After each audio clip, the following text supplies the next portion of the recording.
আমি শাশ্বতী, আপনারা দেখছেন শাশ্বতী রান্নাঘর। আজকে আমার রেসিপি ব্রেড চিজ পকোড়া। এর জন্য লাগছে আলু।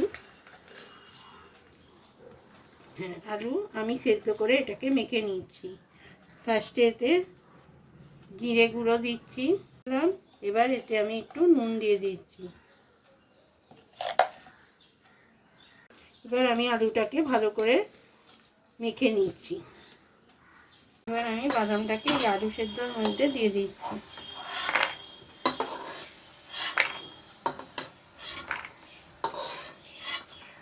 ব্যাটার বানিয়ে নিচ্ছি। ফার্স্টে বেসন দিচ্ছি,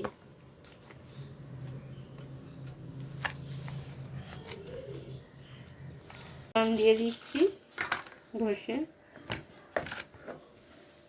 এবার নুন দিচ্ছি,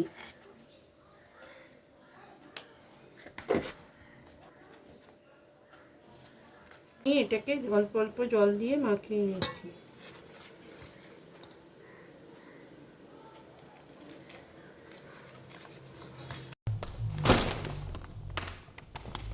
আগে আমি বেলে নিচ্ছি। এবার আমি এটাকে কেটে নিচ্ছি, পরে আমি সস দিচ্ছি। এবার আলু সেদ্ধ মাখাটা দিচ্ছি।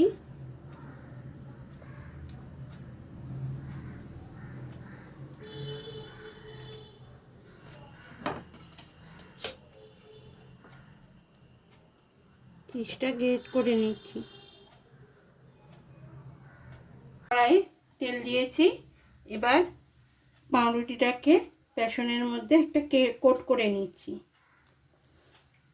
কোট করে আস্তে করে এটাকে ছেড়ে দিচ্ছি।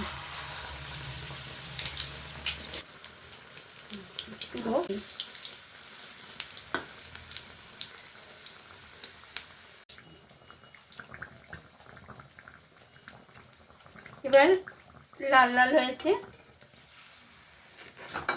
এর বিটটাও লাল লাল হয়ে গেছে।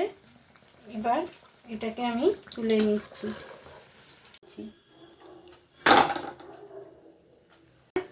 ব্রেড চিজ পকোড়া তৈরি। আমার রেসিপি যদি আপনাদের ভালো লেগে থাকে, লাইক, শেয়ার এবং সাবস্ক্রাইব করে দেবেন।